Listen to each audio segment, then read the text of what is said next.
Please make sure you have your copy of the assignment, Why Do Things Burn? Part 1.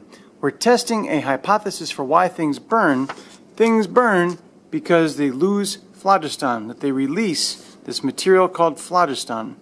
So on the back, yesterday we wrote out some procedures by organizing our thoughts using some slips of paper with the steps on it. Make sure that you have your procedures, and also you'll need a data table on which to record the data for the experiment today. I'll go through the steps.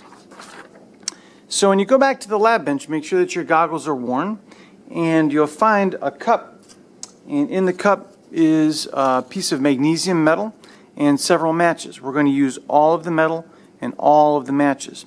So the first step is to put your materials into a crucible. There's a crucible for the matches, so put all the matches into that crucible. And then there's another one for the magnesium. The magnesium needs to be coiled up tight so that it fits in the bottom of the crucible. So I coiled this one up nice and tight, and I'll put it into the bottom of the crucible. And then the last crucible is going to stay empty.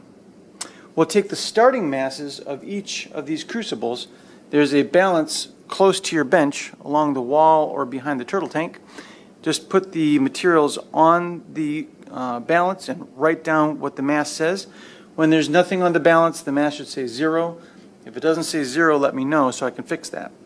And I'm going to take the starting masses of each of my materials and write that down, including the empty crucible. And I'll write that down too. And then after I've taken the starting masses, then I'll burn the materials over a flame in the Bunsen burner. So I'm going to put the matches crucible and the magnesium crucible on the ring stand over a Bunsen burner. And then when you're ready, let me know and I'll come by and I'll turn on the fire for you. And we'll burn these things until it looks like there's nothing left to burn.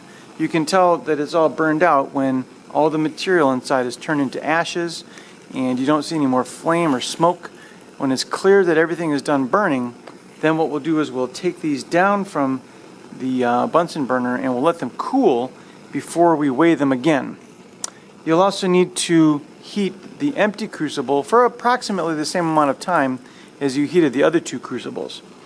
And after you're all done, I'll give you a slip of paper to put your group results on so that we can get some class data for our discussion tomorrow.